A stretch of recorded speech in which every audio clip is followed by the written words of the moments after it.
salaamaaleykum chers internautes salaamaaleykum yéen ñi safoo programme Senub TV senub.com ñi ngi am mbégte ak kontaante teew fi comme ni ñu fiy teewee saa su ne pour vous parler de l'actualité sportive dominant actuellement nag mooy football et qui dit football dit les éliminatoires de la CAN jeex na ci jàmm Sénégal premier poulam avec un total de 16 points su ma juumul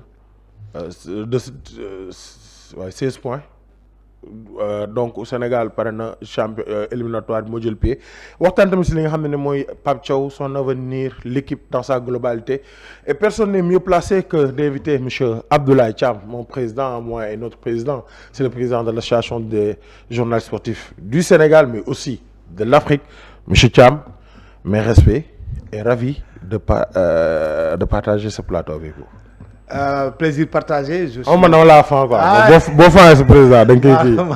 da ngay pett mooy maa la gën a fan je suis content am naa mbégte ak contentement bu rëy ñëw fii sama kër donc ma rester aussi à ta disposition sans tabou nag. question boo bëgg a laajteel ma joxe ci sama xalaat rek nag laay joxe. waxuma sama xalaat mooy dëgg mais quand même dinaa joxe rek man sama xalaat par rapport ak sama vécu ak ni ma gisee yëf yi. bilan de la CAN. moom la ñuy tàmbali CAN bi jeex na Sénégal jël le pied et il reste une série de 35 matchs sans défaite dernier match sans défaite au Sénégal c'était en Tunis 2014. oui ci éliminatoire effectivement longévité boo am solo la baax na toujours ñu koy fàttali parce que am na ñu bëri dañuy yaakaar ne Sénégal bu dajeek Bénin wala bu dajeek Malawi wala bu dajeek Mozambique bu ko gañee lu yomb la. Pourtant nag ñun journalistes sénégalais yi sax ñun ñooy faral di gis yenn saay comme le cas de la Guinée. jàpp RD Congo gagné ko déplacé wu dem fële ca Tanzanie dóor ko 1-0. demul Coupe d'Afrique. nga gis Nigéria def match nul contre le Bénin te à la dernière minute sax lay mujjee égaliser. nga gis équipe bu mel ni Ghana loo mënta wax quand même épouvantail la fii ci Afrique. moom tamit mënul fexee ba dem Coupe d'Afrique. nga gis Égypte génn yenn saay ak Arsenal bu mu yore nii yëpp yenn saay ñu koy dóor waaye Sénégal. yenn saa ñun dañuy fàtte loolu yëpp soo gisee muy am nag c'est que tey jii am na benn aspect boo xam ne fédération def ko maîtriser mooy la logistique.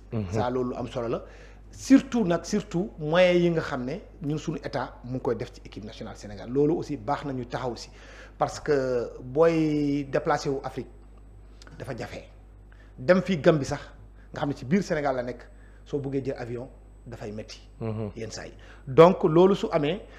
man yenn saa yi damay xaw a sax ŋaññi journaliste africain yëpp parce que damay naan FIFA nu muy defee programme am respecté wul africain yi parce que tey jii boo xoolee en Europe mun nga ndëkkee Lisbonne. nga añee Madrid nga reeree Paris nga fanaan Berlin loolu mun nga ko def. parce que ñoom déjà atteindre nañu benn niveau de développement boo xam ne mun nga jël train nga wër dëkk yi ma la wax ni yëpp. daf tax nga egg. ñun nag fii pour nga déplacer wu keroog rek bu ñuy dem Mali lu mu dee avion bi di nga ko loué presque ay 200 millions. te gis na Sénégal à maintes reprises pour delloo njukkal encore une fois remercier état du Sénégal lu muy def ci kii bi. depuis Abdoulaye Wade ba ci Macky Sall ba tey jii le président Bassirou Diomaye Diakhar Faye. lu ñuy def ci équipe nationale en tout cas ci wàllum. logistique ñu ngi siy jàppale équipe bi pour équipe bi nekk ci d'excellentes conditions de performance et de séjour loolu wax dëgg yàlla loolu mooy favoriser encore une fois les performances bi nga xam ne équipe nationale du Sénégal mu ngi koy am day ñëw ci dëkkam gagné mais déplacé aussi fekk la sa dëkk mu gagné la yenn saa yi day football contre Niger mu jëkk ko dëkkam football contre Burkina Faso loolu amoon na fi football contre Burkina Faso ñu pare nga jiitu Burkina Faso fële ca Ouagadougou loolu yëpp ñu gis nañu loolu nag su amee aussi ñun ay journalistes lañu train qui arrive à l'heure yenn saa yi dëkk yu mel ni baax na ñu koy wax. ñu bàyyi proverbe boobu le train qui arrive à l'heure ne nous intéresse pas non soo nekkee ci ay dëkk yoo xam ne tout est prioritaire nga nekk ci dëkk yu africain nga gis sa nawle yi sa voisin yi ñu am ay difficultés ñuy def ay vols commerciaux. yow sa état di def kéemtulaay kattanam. pour mettre sa équipe nationale dans d'excellentes conditions baax na aussi yenn saa yi nga koy wax pour nga ñaax leen ñu rester ci dynamique boobu. jërëjëf alors bilan de la CAN proprement dit. 6 matchs 5 victoires benn match nul. loolu dafa nekk déjà sunu tarif parce que boo xoolee bu baax depuis 2015 éliminatoire 2017. Coupe d'Afrique 2017 boobu Aliou Cissé dafa réaliser li tubaab di woowee grand chelem. mooy 6 matchs 6 victoires 18 points possible 18 points pris. loolu la Aliou Cissé defoon waaye at bi ci Coupe d'Afrique bi ci topp mooy bu 2019 bi Aliou Cissé dafa def 6 matchs 5 victoires benn match nul.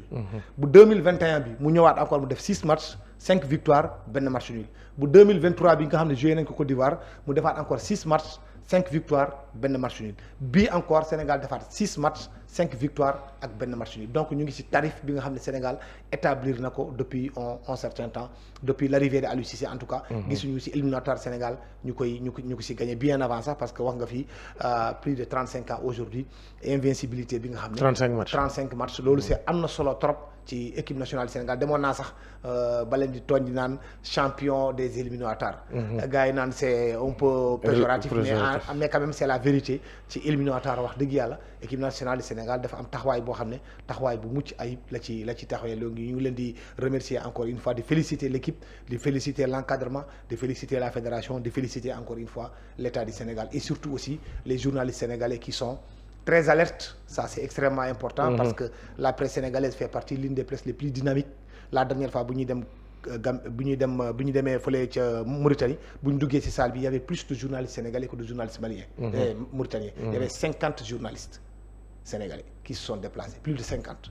Alors que la Mauritanie bu ñu fa demee fekkuñu foofu autant 10 wala 15 sax égaux. bu ñu demee keroog Mali ñuy football contre Burkina Faso il y avait plus de journalistes sénégalais que de journalistes burkinabés loolu c'est le dynamisme encore une fois de la presse sportive sénégalaise qui accompagne cette équipe là dans tous les terrains dans tous les théâtres des opérations. Merci beaucoup alors ñu commencé éliminatoire match nul victoire Aliou Cissé part on amène Pape Thiaw pour gérer l'intérim objectif qualifier l'équipe qu'il a atteint après les deux premiers matchs. Mais il nous fait un 4 sur 4. Nous évaluons intérim Pape Thiaw au sein de la tanière 4 matchs 8 buts marqués 0 but encaissé. dama koy naan bravo gàcce ngalaama Pape lu mu def jar nañu si bàyyi xel parce que dernier intérim bi Sénégal amoon c'était Joseph Koto ak Karim Séga Diouf ndem si yàlla ñoom ñaar ñëpp. ñu ngi leen di ñaan yàlla suufu sedd seen kaw.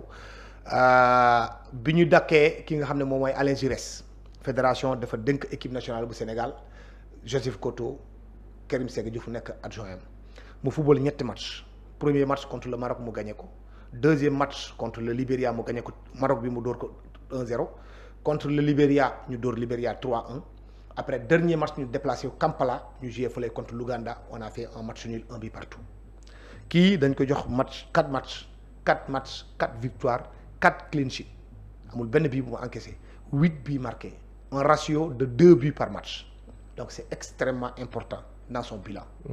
Pape Thiaw aussi yemul ci loolu rek Pape Thiaw c'est le champion d'Afrique en titre parce que CHAN Sénégal moo ko mujjee gagné Pape Thiaw moo jël équipe nationale locale lu ñuy faral di wax c'est l'arbre qui cache la forêt équipe nationale Sénégal moo nekk ci kaw waaye football local bi doxul mu jël équipe mu formé ko avec des joueurs composés par le championnat national fii mu jël leen.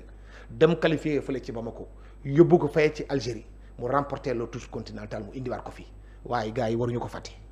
baax na effectivement nous avons couru pendant 57 ans derrière un titre Aliou Cissé moo ñu ko indil. waaye Pape Thiaw aussi lu mu def ci équipe nationale locale bi fii. waruñu ko fàtte parce que suñu première participation c'était en 2009.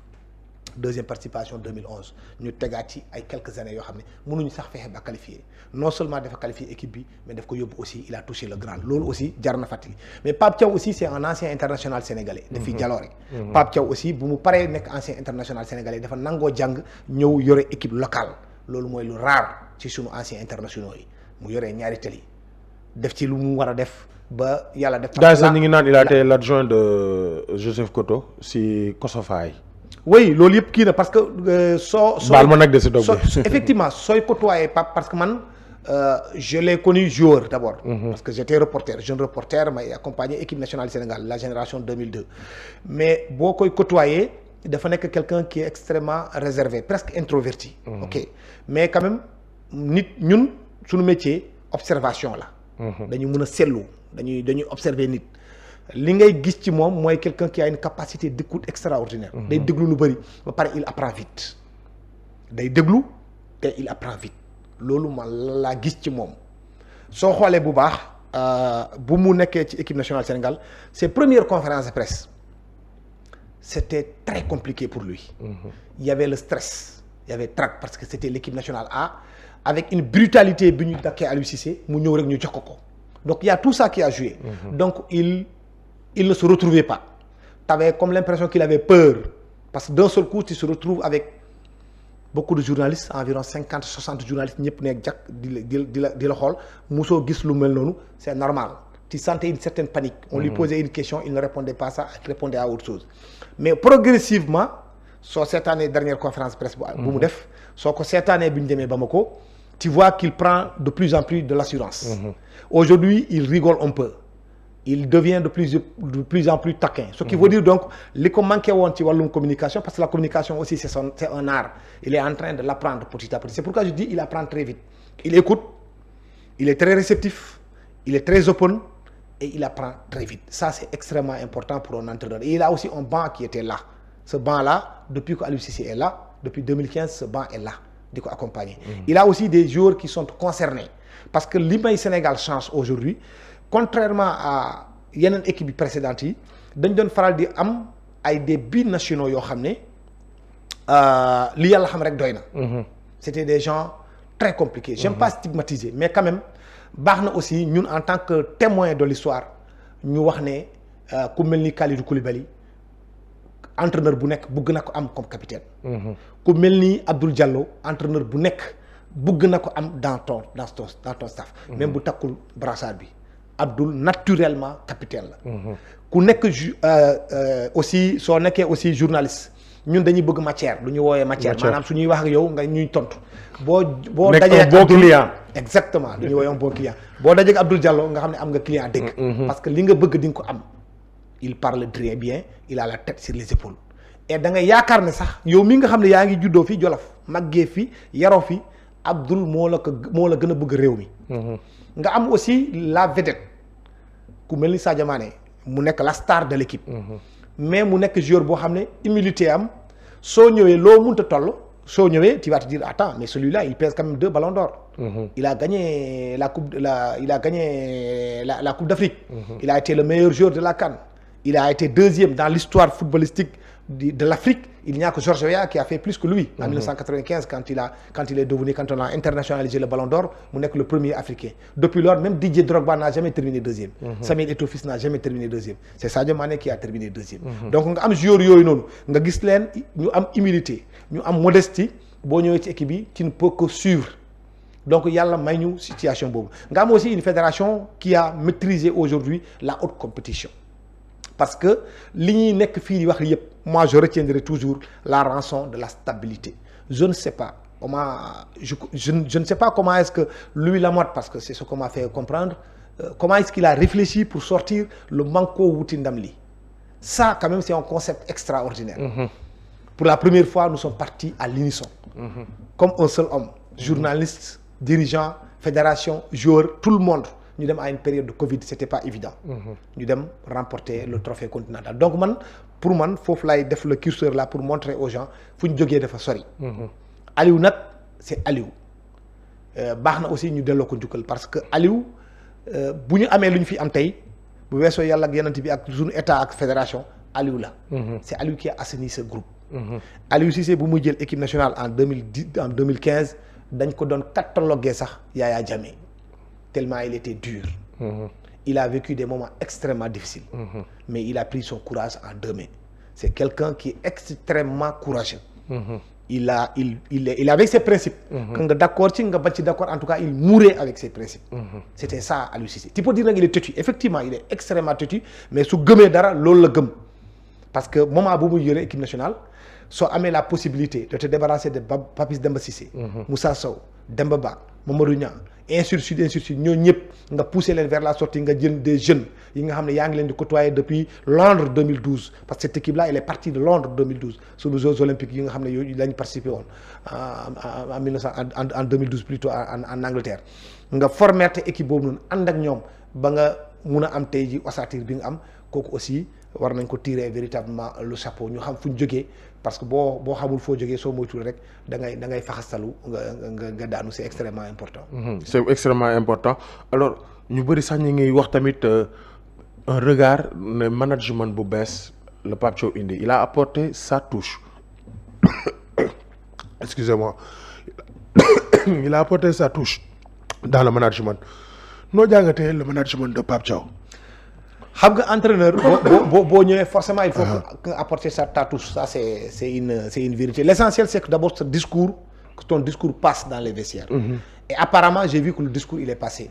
La preuve, moi je regarde toujours un joueur quand il marque des buts.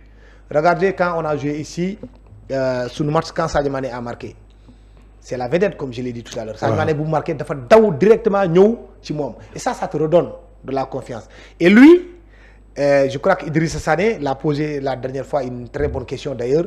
Et c'est un constat. J'aime bien des journalistes qui procèdent comme ça. C'est-à-dire rappeler quand même le passé de l'homme. Quand il avait l'équipe nationale locale. C'est quelqu'un boo xam ne comme c'est un attaquant fu mu jaar day jéem a apporter cette touche-là d'attaquant, aller vers l'avant. Le blitzkrieg, c'est-à-dire son 4-3-3 là, offensive. Toujours il est dans cette dynamique-là. Loolu la yóbbu woon équipe nationale locale bu mu gagné san. Loolu la indi aussi ci équipe bi avec beaucoup d'audace. Mu porter vers l'avant du jouer équipe bu jouer. Loolu la indi. Et à un certain moment donné aussi j'ai une image m'a beaucoup marqué. C'est quand on est parti à Bamako. Ki nga xam ne aujourd'hui je pense qu'il va devenir un des patrons de cette équipe-là mooy Pape Gueye récupérer balle perdre balle bi à côté de Pape Thiaw mais il a bondi de fu mu taxawoon comme un lion mu yuuxu Pape Gueye ça quand même c'est-à-dire que nit ki loo ko mun a considérer que moom il est calme il est serein yëpp à un certain moment donné quand un joueur bu defee naka su dul noonu non il va te rentrer dedans ça quand même c'est cette touche supplémentaire qu'il essaie d'apporter au sein de cette équipe-là et osons espérer tout simplement que ça va continuer ainsi jusqu'au soir du 18 janvier 2026 quand on va toucher le Graal Inch'Allah. Au Maroc alors intérim bi 4 match la woon démb nee na conférence de presse Pape Thiaw nee na mon intérim s'arrêtera à la fin de cette conférence de presse. Augustin Senghor en zone mixte il nous dit que musuñoo def appel à candidature après nag si sa réponse bëgg naa nga wax ma Hervé Renard fan la non loolu sax beneen question la nañ tontu loolu après man la ñu dugg si lobby Hervé Renard bi pour man dama yaa ngi lobby Hervé Renard mu ne musuñoo ubbi demande de candidature mais néanmoins on va consulter d'autres entraîneurs et avec le COMEX on va voir mais Pape vraiment marqué na les empreintes. Oui je crois bien que si Senghor si lu mu wax loolu la parce que bu defuloon loolu dina jaaxal nit ñi en tant que personne morale de la fédération tu confies à quelqu'un l'intérim mu jouer les 4 matchs il gagne. La vie d'un entraîneur est étroitement liée à ses résultats. Quand tu t'appelles Mourinho Lippi nga tudd Ancelotti tur noo mënta tudd Pep Guardiola da ngay gagner nga toog boo gagnewul nga jógee foofu et il y a des équipes en Afrique j'aime toujours le rappeler doo fa ñëw pour jàng Sénégal tey jii ci la bokk Maroc ci la bokk Égypte ci la bokk Cameroun ci la bokk Côte d'Ivoire ci la bokk peut-être que la liste n'est pas exhaustive. ñooñu boo ñëwee dañuy yaakaar ne da ngay ñëw pour gagner. Tu ne viens pas pour apprendre. C'est différent quand tu entraînes la Mauritanie, c'est différent quand tu entraînes la Gambie. Ce n'est pas les minimiser mais je veux dire seulement que ñooñu mun nga teg benn affaire ñu xam ne comme tu as une vision, tu veux partir à tel endroit ou tel endroit. Mais au Sénégal aujourd'hui, c'est comme le FC Barcelone. doo ñëw FC Barcelone nga naan da ngay jàng. doo ñëw Real de Madrid, tu viens au Real de Madrid, c'est pour gagner. C'est pour gagner la Liga, c'est pour gagner surtout la Ligue des Champions. munoo teg les 4 années après doo fa gagner dara sinon dañ lay dax, c'est pas possible. Donc yooyu aussi ñun ci dynamique boobu lan la nekk. Donc moi je suis très content d'entendre ça venant de Augustin Senghor. Surtout que moi je suis un adepte de l'expertise locale. Ce n'est pas du chauvinisme. Aujourd'hui li ñu fi yore dem naa sax ba bind ko. Le Sénégal est devenu l'Allemagne de l'Afrique. Au plan local. munoo am Pape Thiaw nga am Aliou Cissé nga am Oumar Daf nga am Habib Beye nga am Sadio Demba nga am Pape Fall nga am Mbaye Leye nga am aujourd'hui ici Malick Daf nga am Serigne Saliou Dia nga am Cheikh Gueye tu peux même aller jusqu'au tout puissant Mazembe Amara Traoré a télémonné son talent jusqu'en Guinée ñii ñu ngi tout puissant ñeneen ñii ñu ngi dem ba Tanzanie donc ce qui veut dire qu'il y a quand même quelque chose qui se fait au niveau des entraîneurs et il y a d'ailleurs même des entraîneurs qui nous ont attaqué au niveau de l'ANPS pour dire pourquoi vous ne décernez pas un trophée au meilleur entraîneur. Cheikh, je lui fais Cheikh Gueye, je lui fais un petit coucou.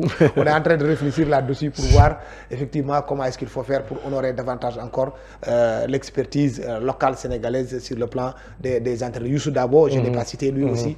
Il en fait partie de ces jeunes entraîneurs-là qui font la fierté de tous les journalistes sénégalais, mais aussi de tous les gens qui aiment le football.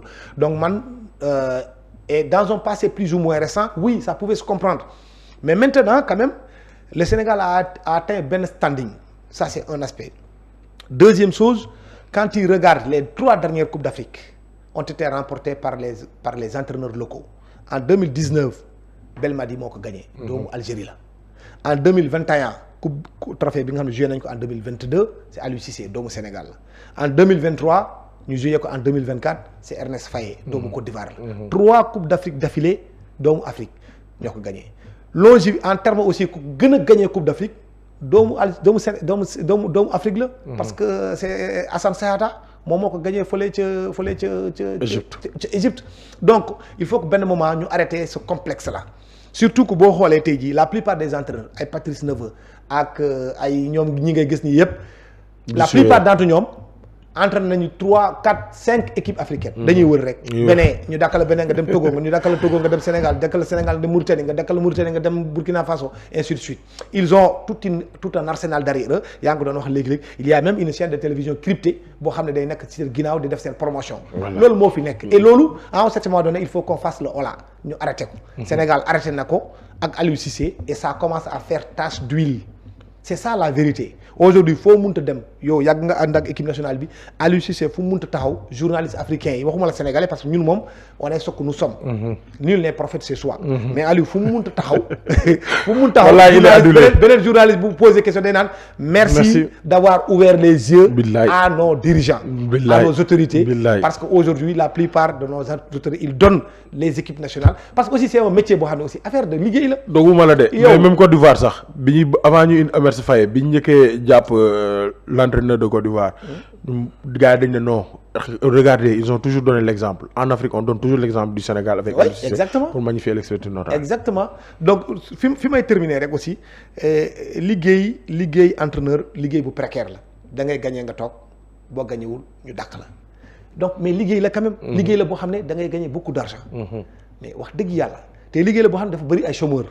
Sénégal tey jii Augustin Senghor bu ubbi woon buntu bi nee leen acca déposer leen candidature di nga gis plus de 150 demandes. looloo tax mu ne du ubbi. mais day ciblé 4 demandes yéeg yaa ngi xam ne moom wax dëgg yàlla ñii yëpp dañuy wut liggéey liggéey bi ñuy wut samay doomu réew am nañu compétence bi. école bi ñu jàngee foofu lañ jàngee rax ci dolli encore ñoom bu ñuy génn ils étaient majors de leur promotion. l'exemple de Serigne Saliou Dia. exactement moom moo raw l'actuel entraîneur de. absolument non pas entraîneur am ki yoroon Bayern Leverkusen xaw ma joxoon na exemple bi. mais moom moo ko rawoon. mais exactement loolu yëpp da nga koy gis rax ci dolli encore ils ont été parce que la plupart des cas léegi c'est des anciens joueurs qui sont là. Habib Beye c'est une fierté Omar Daf c'est une fierté Aliou Cissé c'est une fierté on peut continuer à citer cette liste-là donc ils ont été internationaux ils ont joué des coupes du monde. Ils ont joué les Ligues des Champions ils ont été capitaines dans des grandes équipes comme l'Olympique de Marseille ainsi de suite mais mon Dieu pourquoi est-ce que je devrais prendre 20 millions di ko jox quelqu'un ko xam ne il va payer ses impôts en France ou bien aux États-Unis ou bien en Allemagne ma bàyyi sama doomu réew mi nga xam ne il a la même compétence je ne le comprends pas maintenant nag li ñu mën a wax mooy nit ki nag da ngay am fulla parce que Aliou Cissé moment bu mu ñëwee la wone fulla ak fayda ba yeneen africains yi doog a xam ne nag ñun tamit on peut y arriver. c'est pas parce que tout simplement tu es un entraîneur local ñu jox la équipe bi nga nekk fii doo am benn caractère ku la woo nee la ay am na ñoo xam ne tamit loolu tamit c'est un gros problème. jëlal ma joueur tel jëlal joueur ma tel ñu lay corrompre di la jox lii di la jox lële pour nga jël seen ay joueurs loolu aussi du yoon. ça aussi il faut qu'on se dise la vérité li gars yi ñemewul def ci entraîneur étranger buñ ko def ci entraîneur local.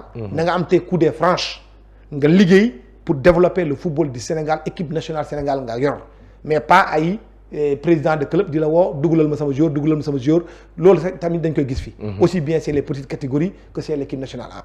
loolu c'est pas du tout normal. nit ki da ngay am fulla ak fayda man côté boobu naw naa ci Aliou Cissé. était un homme qui avait la poigne.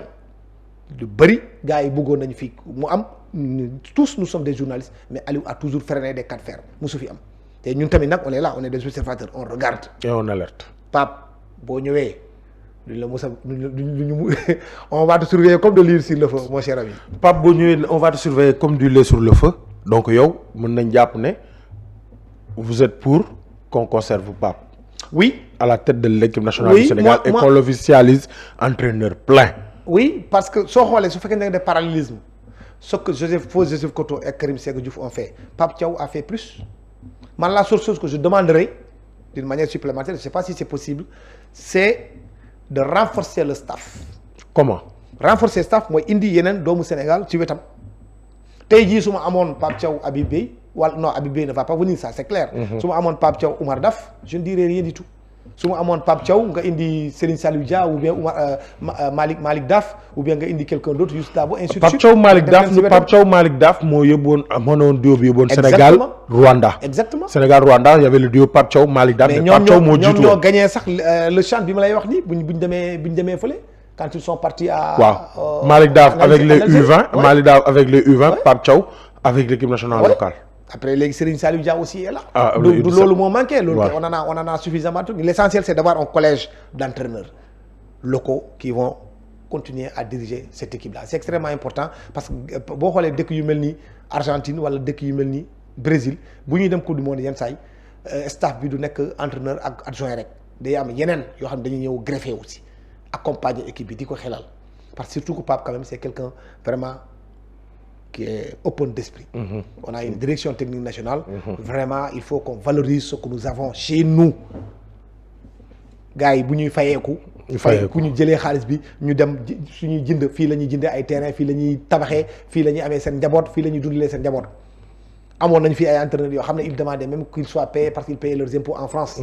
loolu yëpp gis nañ ko fii. à un certain moment donné nag il faut qu'on arrête c'est man encore une fois c'est pas du chauvinisme et je rappellerai toujours que le football est né en Angleterre mais l'Angleterre a eu 2 entraîneurs étrangers donc c'est un métier universel dëgg la y a pas de couleur.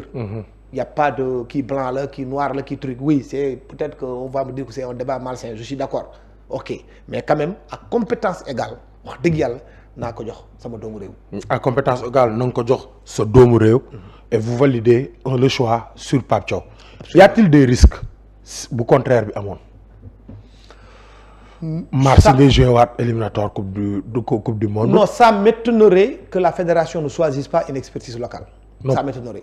ok ça m'étonnerait qu'ils aillent chercher un sorcier blanc ou bien un globe-trotteur. non je dis pas sorcier blanc mais bu noonu par exemple Pape bokku si. non quelle que soit la situation Pape sera dedans. il pourrait être entériné pour mu nekk un truc l'entraîneur titulaire comme on peut amener quelqu'un d'autre après mu nekk son second. ñaar yëpp te tel que je connais Pape il fait preuve d'humilité et il l'a dit la dernière fois je suis à la disposition de la tutelle de ma fédération et de la direction technique nationale c'est quelqu'un qui apprend et il l'a répété à plusieurs reprises lors de la conférence de presse buñ ko joxee yelloo na ko ñu associer ko avec d'autres suñ ko joxul aussi ça ne lui dérangerait pas il attendra peut-être son heure mais moi si je devais plaider je trouve que c'est dégradant lu mu réussir nii yëpp ñu indi quelqu'un d'autre l'expertise locale ñu teg ko ci kawam. kooku moom c'est dégradant c'est dévalorisant. te il ne le mérite pas. Vos coups de cœur si 4 derniers matchs équipe nationale du Sénégal yi vos coups de cœur sur les joueurs ak yenn joueurs nga jàpp ne foog ñu def un sursaut d'orgueil on commence par les coups de cœur. bon moi c'est pas trop franchement j'ai aimé la prestation de Idrissa Gana Gueye j'ai beaucoup aimé parce que y a beaucoup de gens qui l'envoient à la retraite. mais pour nga génne ko ci équipe bi il faut être très performant. Il est bon. Il a vraiment tenu ce milieu de terrain là. Pape Gueye a été étincelant donc l'avenir c'est entre ses mains.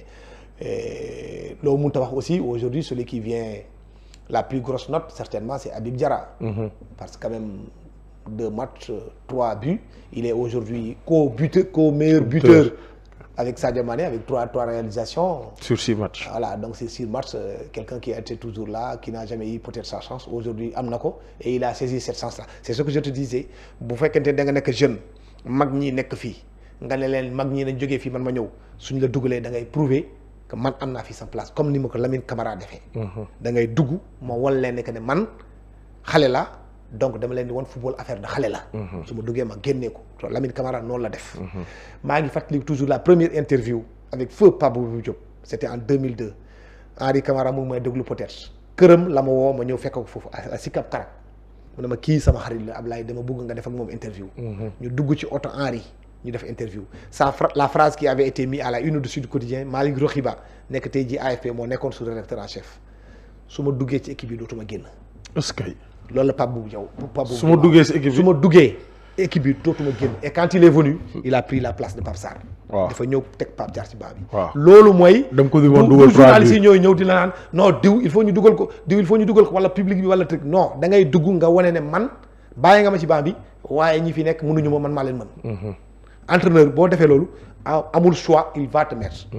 Aujourd'hui quand il regarde Iliman Ndiaye il reste la finition. mais en termes de contrôle de trop. oui mais loolu mooy il y a beaucoup de déchets. dans ce qu'il fait mais quand même il est percutant. donc il y a aussi des joueurs yoo xam ne comme Ismaïla Sarr qui a un peu baissé qui devrait quand même encore il reste encore beaucoup de choses à faire au sein de cette sélection là parce qu'il est devenu quand même un cadre.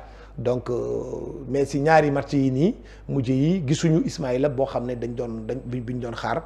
des na trop Krépin Diatta man il m'a voilà lui il m'a vraiment séduit quoi parce que j'ai dit à Aliou Cissé c'était la botte secrète franchement côté droite bi je m'y attendais pas. Edouard Mendy écoute quand il est désigné l'homme du match ça veut dire tout ce que ça veut dire. on a souffert on a souffert à Bamako heureusement qu'il était là 4 arrêts réflexes il faut le faire. dans le corner. oui dans le corner 4 arrêts réflexes énorme il a été énorme. Il a été énorme ce soir-là. Dans le corner. Et on peut continuer à Sadio Mané nous a sorti dans des situations. C'est ça aussi qu'on attend d'un grand joueur. Messi me le disait quand je dis Messi, Bruno Messi, dañu doon commencé di critiquer El Hadji Diouf, il me disait Abdoulaye, El Hadji Diouf c'est notre Diego Maradona. À n'importe quel moment il peut nous sortir d'une situation. Sadio aussi quand Sosi bu ñu demee ba xaw a jaxasoo il a un coup franc. Il le met directement au fond. C'est ça qu'on attend aussi d'un grand joueur. Voilà, on peut continuer à citer les jeunes qui montent au niveau de l'attaque. Kalidou Koulibaly, c'est la tour de contrôle. Niakhaté, Abdou Diallo, il a fait son match. Pape Matar Sarr. Pape Matar Sarr a été une grosse déception. Je crois quand même qu'il perd trop de balles et il n'est pas appliqué. Moi, je pensais que vraiment après Sadio, ça allait être notre vedette, ça allait être, mais il a besoin de beaucoup plus de conseils, qu'il lâche très vite la balle. Il reste encore un tout petit peu, je crois quand même, il doit muscler un tout petit peu son jeu. Il doit muscler un tout petit peu son jeu pour prouver aux Sénégalais que l'avenir, c'est moi.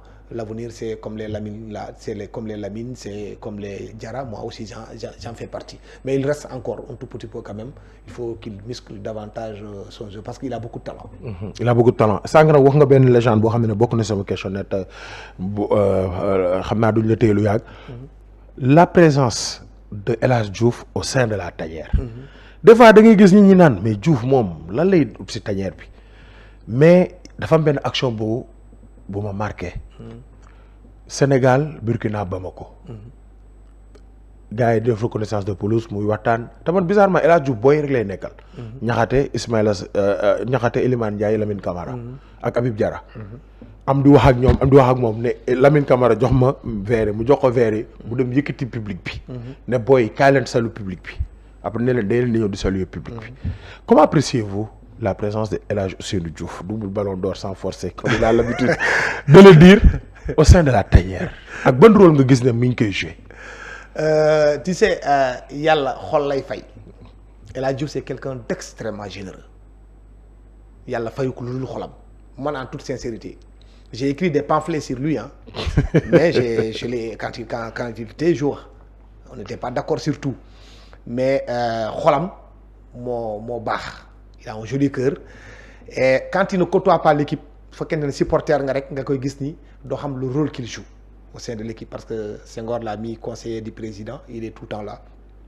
Et là même dans l'avion joueurs yi sax da nga koy revendiquer pour mu ñëw c'est-à-dire que souvent tu as besoin de rire Et là c'est quelqu'un qui aime la vie, c'est quelqu'un qui est open. te gis naa Sadio Mané jox na ko cër bu doy waar. Effectivement stress beaucoup ci ay affaire am donc su nekkee ci yow il te libère, il te permet d'être vraiment jovial, il te donne aussi du courage. Et là ragalul dara bu mu nekkee woon joueur bu la nee dañ lay gagner moom ragalul kenn.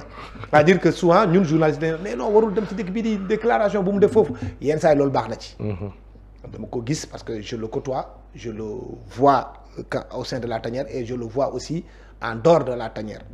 xam naa ko bu baax kuy El Hadj. Je sais aussi le rôle qu'il apporte auprès des joueurs, auprès de ces jeunes joueurs là. Certains même le revendiquent. Donc c'est quelqu'un d'extrêmement important. Il y a les aspects techniques qui sont là, mais il y a beneen affaire boo xam ne loolu wuute na ak technique. loolu nit ki moo la koy def ci moom yàlla moo koy def ci nit ki. El Hadj moo am loolu te il n'a pas d'égal kooku mooy El Hadj, que ça soit avec les fédéraux, que ça soit avec les joueurs, que ça soit avec les journalistes. El Hadj c'est El Hadj. Laissons-le comme il est. Il apporte énormément. Diouf Faya. double ballon d'or double ballon d'or. ñu terminer entretien bi ak Augustin Senghor. ñu ngi koy annoncé conseil FIFA nii di wax nii qu'est-ce qui se passe. Rien ne se passe, absolument rien ne se passe parce que boo melee ni Augustin Senghor bu la yàlla wërsëgalee ba nga dund yenn situation yi difficiles yi ba nekk ci les hautes instances. Il faut vraiment être un ignorant pour penser que le conseil de la FIFA damay xëy rek ma dugg foofu. C'est comme le CIO. waa ji bu la waxul kaay boo demee doo dugg mun nga wax lu la neex ay lobby la ay trucs. Effectivement c'est des lobbies, c'est tout ce que tu veux, mais le boss il ne doit pas dire que c'est toi, tu rentres pas, ça c'est clair. Et aujourd'hui moi ce que je déplore c'est que on est dans un pays où on n'aime pas des champions. maanaam Sénégal glace du fi formé. Non. Sénégal mooy dëkk boo xam ne bu ñu xamee ne sax mais Senghor s'il n'est pas devenu président de la CAF, ce sont des Sénégalais qui ont torpillé sa candidature. Ah bon? Comme des Sénégalais ont torpillé la candidature de El Hadj Malick Sy Souris. waaw des Sénégalais ñoo ko torpillé. waaw mais IFOA il y avait pas de IFOA A IFOA B. c'est IFOA tout court avec 18 états 18 pays 18 fédérations la woon. Souris nekkoon na ci boss dem bay yootu CAF du temps de Issa Hayatou. Ce sont des Sénégalais bon teint ñoo fi jógee dem torpiller ko ñu scindé ko aujourd'hui en 2 parties mu def IFOA A mu def IFOA B. C'est ça la vérité. Augustin Senghor pareil, c'est la même chose. C'est ça, nous on n'aime pas les champions. Regarde le cas d'Aliou Cissé, c'est pas un champion. Si c'est un champion. te pourtant ndeysaan. mais je dis c'est un pays tellement paradoxal. Aliou est-ce que lim dégg Aliou Cissé xamul dara ak Aliou Cissé jërëjëf est-ce que Aliou Cissé xamul dara ëppul. Non mais Sénégalais moo mel noonu. pourtant il a un bon bilan. mais Sénégal xam nga ñi doon wax. Aliou par Cissé exemple doguma la Aliou Cissé il a enchaîné 23 matchs avec 3 défaites la si am. oui. Son bilan il est plus que élogieux mais Sénégalais moo mel noonu déggu li ma wax Sénégalais moo mel noonu et par encore dañuy gaaw a fàtte. C'est comme ça ainsi va le pays dans tous les foo mu tëggi moi j'en sais quelque chose parce que j'étais très proche de Souris. Je suis très proche de Augustin Senghor aussi et yàlla sutural na ma aussi je côtoie les grandes instances, je sais comment ça fonctionne. Mais je sais que dans notre pays quand même il faut qu'on revoie parce qu'on a des champions, il faut qu'on les valorise. Un gars aujourd'hui comme Amadou Gallo Fall, mais c'est un champion. Il est beaucoup plus connu et respecté à l'extérieur qu'au Sénégal. Sénégal. Mamadou Diagne Ndiaye, si on a les Jeux Olympiques de la jeunesse, mais c'est grâce à lui. Augustin Senghor, c'est un champion. Lamine Diack, qu'est-ce que les gens... Moi-même, on m'a traité, oui, pourquoi il soutient Diack? Quelqu'un qui a été président de l'IDESAF pendant 15 ans. Tu ne peux pas comprendre. Personne ne peut t'expliquer, comprendre ce qui se passe. On n'aime pas les champions, on aime les brûler. Aujourd'hui, moi, je suis très fier d'avoir Mohamed Diop, qui est président de la Confédération africaine de natation. Et d'ailleurs, on va le célébrer lors de notre gala qui est prévu le 7. C'est ça qui rehausse un pays. Quand tu entends Lamine Diack, moi, quand je suis parti à Lausanne, j'ai vu son nom, mais j'étais fier. C'est un Sénégalais. Mais pourquoi on ne devrait pas être fier de Lamine Diack? Pourquoi on ne devrait pas être fier de Kéba Mbaye? Pourquoi on ne devrait pas être fier d'Augustin Senghor, de Mamadou Diagne Ndiaye, de Mohamed Diop, de Amadou Gallo Fall? Et ce sont nos champions. Ce sont nos champions. C'est nous, d'ailleurs, journalistes, qui devraient même les valoriser. Moi, quand Fatma Samoura a été devenue secrétaire générale de la CAF, j'ai écrit un papier dithyrambique sur elle. La seule fois où j'ai cessé d'être journaliste, c'est-à-dire tenu par la neutralité, respectant les faits qui sont sacrés, comme le disait Hubert Bovmery, le commentaire est libre. C'est quand Senghor a dit je veux être président de la CAF. Là, j'ai pris parti. Parce que pour moi, c'est bien qu'un Sénégalais dirige la Confédération africaine de football. Lu ma ko góobee gor ko xam nga comment on dit ça. lu ma fa góobee gar ko voilà. C'est pas beaucoup mag Senghor dara je suis Haalpulaar il est séeréer. Je suis du Fouta, il est de Gorée, il. Donc, on se connaît depuis plus de 20 ans. Je sais que celui-là, Bougnoé diriger, il a la compétence, il a la probité intellectuelle et morale pour diriger la Confédération africaine de football. Et les Sénégalais l'ont torpillé. C'est ça notre pays. Tu n'y peux absolument rien. Élection fédération bi ngi ñëw dans une année. Augustin tamit ba léegi n'a pas encore dit son mot côté CAF. Non, côté CAF, pourquoi il dirait son nom? Parce que côté CAF, il a un mandat qui court jusqu'en 2027. waaw léegi fi mu bëgg a waxee mooy élection fédération mi ngi ñëw 2025 moom mandat mi ngi diw ba fële mais Augustin kon mën nañ jàpp ne bu nekkee fi mu bëgg a àgg dans l'instance dirigeante coupe CAF si CAF bi même FIFA foog mu continuer waat nekk président fédération sénégalaise de football wala.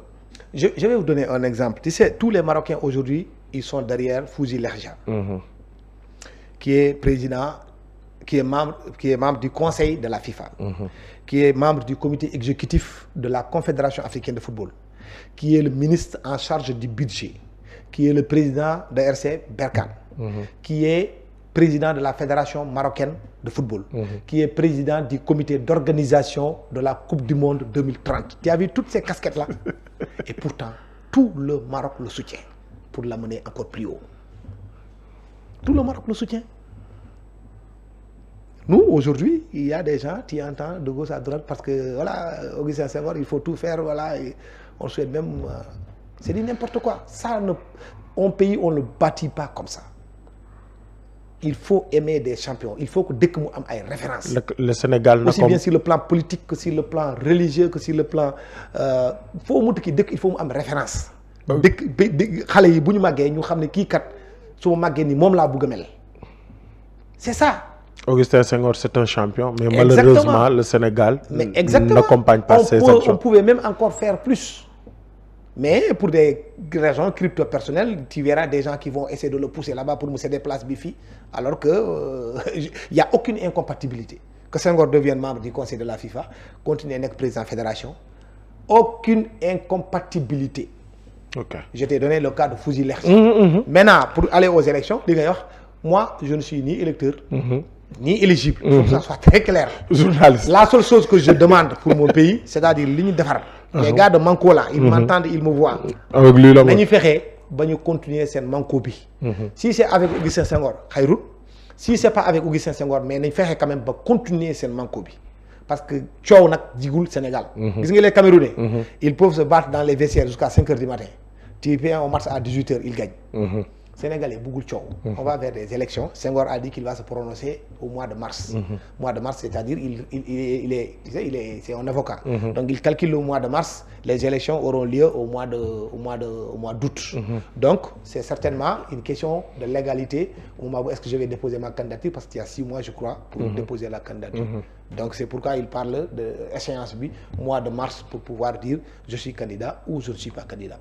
Mais l'union aussi. Les autres qui sont là, c'est une équipe. Moi, je préfère juste qu'ils restent dans la dynamique d'équipe. Si ce n'est pas lui, qu'ils trouvent en leur sein quelqu'un à même d'amener à bon port. Et je suis fondamentalement contre les gens qui croient que oui, il y a quelqu'un, si ce n'est pas lui, c'est le désert. Non. Après Augustin Senghor, il y a d'autres qui peuvent diriger la Fédération sénégalaise de football. Personne n'est indispensable. L'essentiel, c'est d'avoir une équipe extrêmement soudée, extrêmement importante, parce que Foundiam, c'est important. Je dis encore une fois, le Sénégal, on a réalisé ce que nous avons réalisé parce que nous sommes qualifiés à 2 Coupes du Monde d'affilée. Une simple qualification d'une Coupe du Monde, ça te rapporte 6 milliards environ. Simple qualification. Tu l'utilises à bon escient, à bon père de famille, comme on dit en droit. Lors de réhabilité Centre Guerrero. loolu moo tax nga réhabiliter centre Jules François Bocandé. loolu moo tax nga mettre de l'argent dans Maniang Soumaré. loolu moo tax nga mettre de l'argent dans Lat Dior. pour rendre cette stade là opérationnel pour que la FIFA mu accepté ko la CAF accepté ko. moo tax nga jël xaalis boobu noonu nga paye les honoraires des arbitres. moo tax nga paye une bonne partie de l'administration de la ligue professionnelle. moo tax nga jël équipe nationale U17 U20 football féminin U23 lii yëpp nga mun ko gérer qui permet à l'État de s'occuper que de l'équipe nationale A. loolu dynamique boobu il faut pas que ñu wàcc si. il faut que ñu démarre United 2026 donc manko rek moo ñu mun a yóbbu United 2026 et qu'on ne perde jamais de vue que il y a une réserve que la RD Congo a déposée contre le Soudan qui n'a pas encore été vidée.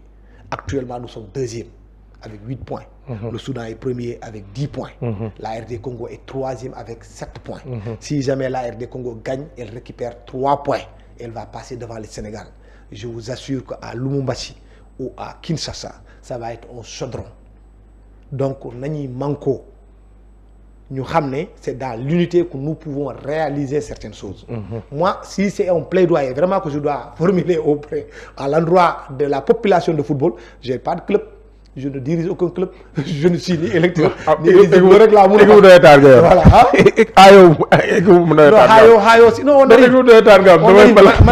On est en train de monter football club. On va voir les gars là, les Biran Adississé là, qui croient que le football c'est au sud là. Le football c'est au nord. Ils vont voir. En tout cas, vous êtes un bon client. Une question, mais bon, vas-y. La relation entre le ministère des Sports actuel et la presse sportive. Est-ce qu'il y a un contact? Il y a un contact ou bien actuellement, le ministre du Sport, son nom, Mme Khady Diène Gaye, en tant que président de l'association nationale de la presse sportive, est-ce qu'au moins il y a une prise de contact ou un atelier ou un parce que la presse sportive sénégalaise, champion là? Oui, effectivement, parce que ce sont des partenaires. Nous avons besoin quand même de notre tutelle. Parce que vous n'êtes aussi État du Sénégal, l'ANPS, nous devons tout faire. Ça c'est clair. Parce que pour aller Coupe d'Afrique, État du Sénégal, moi les appelé.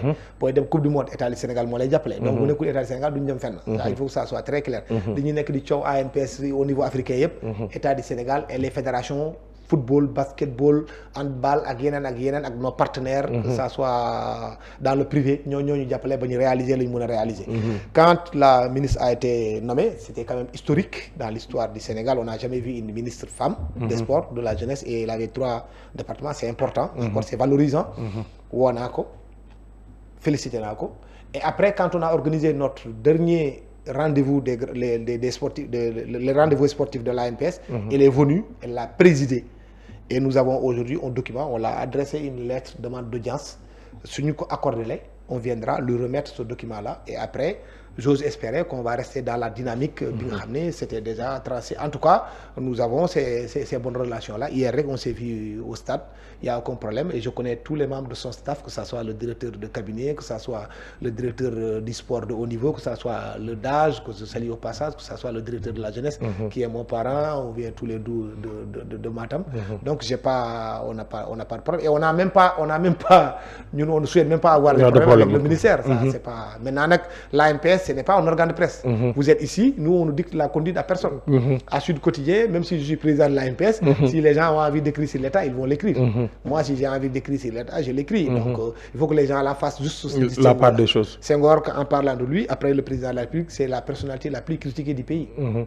Et pourtant, il n'y a pas une seule activité à laquelle l'ANPS, ils n'ont pas soutenu l'ANPS. Il n'y en a pas une seule activité. Que ce soit la Coupe du Monde, que ce soit les congrès, que ce soit l'Omutawak, à chaque fois qu'on a sollicité, même la dernière fois, Mauritanie Binidem, c'est la fédération qui a mis un bus et du carburant à la disposition de l'ANPS. Pour Binidem, accompagner l'équipe nationale du Sénégal. Donc, partenariat, aussi, nous, on est là, on a aussi un rôle de vigie, un rôle d'alerte à jouer.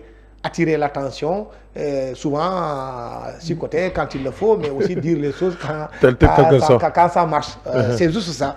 Et j'ose espérer aussi qu'on va continuer dans cette... Et c'est extrêmement important que notre État, quand même, jusque-là, a toujours compris ça. Faire un distinguo entre notre travail, qui nécessite souvent qu'on dise des choses, qu'on aille au-delà de la vérité officielle, et la nécessité de nous soutenir aussi pour qu'on puisse exercer cette mission de service public. Merci beaucoup, en tout cas, d'avoir répondu à notre invitation. Et je le redis, c'est un honneur et un privilège pour moi de vous accueillir chez vous. Merci. C'est chez vous. Ouais, donc gars yi actionnaire nga fi salaam dala jaay action wax gars yi mais fayaguma dara nag. non c'est juste pour taquiner. Et en tout cas c'est un immense plaisir de vous recevoir ici. En tout cas honneur daal man. Non, je suis chez moi franchement. Chapeau encore à Salam, Medoune, yow, Omar, Ndeyassou Konaté qui nous a... Bon, je la vois aussi comme elle revient. Mais vous faites un très bon boulot, hein. Franchement, c'est extraordinaire, quoi. Donc, c'est pas facile d'avoir des entreprises, surtout entreprises de presse. J'ai employé un Sénégalais, on ne peut que l'encourager, le féliciter. Et j'ai même entendu que lui, il ne doit pas un seul centime à l'État. Ouais. Donc, il faut qu'il me dise le secret. Américain, rendez-vous le 7. Inch'Allah, le 7, Inch'Allah, on va organiser une grande fête pour récompenser les meilleurs sportifs et aussi les anciens journalistes sénégalais qui ont marqué d'une empreinte indélébile. Je remercierai, je ne remercierai, merci mon ça devait perdre les mots. Grand Salif. Ouais, on l'a honoré l'année dernière. Cette année, il y a Luntal, il y a Abdoulaye Cham, il y a Agboton, il y a aussi Pape Amadou Fall, qu'on va aussi honorer chaque année. Dañuy jël 5 anciens journalistes ñu honorer leen aussi, quoi, parce que bu njëkk ba daawuñu woon kon def, on prenait juste des légendes, mais on a associé quand même, maintenant on met des journalistes dedans, quoi, parce que nous aussi on est fiers d'avoir Mamadou Koubé, on est fiers d'avoir Babacar Khalifa Ndiaye, on est fiers d'avoir Cheikh Tidiane Fall. Hier je le disais à Blaise Diagne, je lui dis souvent les magistrats ils parlent de Kéba Mbaye, mais nous aussi nous avons notre Cheikh Tidiane Fall. Il faut qu'on se glorifie de ça. Ce sont des gens aussi qui ont contribué au développement de ce pays-là à leur manière, en utilisant leur plume, en utilisant la parole, en utilisant le micro. Donc c'est important de les valoriser aussi, quoi. C'est pas parce que vous êtes magistrat ou bien que vous êtes greffier que vous avez beaucoup plus d'importance dans le pays qu'un journaliste. Je prends toujours l'exemple de Babacar Touré, qui a été même capable d'empêcher la tenue d'une guerre, une guerre entre la Mauritanie et le Sénégal, juste grâce à sa plume. C'est important, ce sont des gens qui ont beaucoup contribué dans ce pays-là. Il n'est pas le seul, il y a Mamadou Oumar Ndiaye aujourd'hui qui a beaucoup fait dans ce pays-là. Il y a Abdoulaye Bamba Diallo, il y a Sidi Lamine Niass. Il y a aussi des jeunes aujourd'hui comme Salam, que tu vois là, Serigne Diagne, et ainsi de suite, qui continuent toujours, Madiambal Diagne, et ainsi de suite. Chacun a sa manière de contribuer à l'édifice qui est le Sénégal. Merci beaucoup. Voilà, merci beaucoup. Merci beaucoup. Merci. jërë ngeen jëf lii lañ leen indiloon tey si actualité sportive bi ñu leen waxoon l'équipe nationale du Sénégal, l'avenir de Pape Thiaw, Augustin Senghor, un champion qu'on doit mettre en valeur. jox leen dig daje si beneen actualité sportive bientôt sur Sen TV.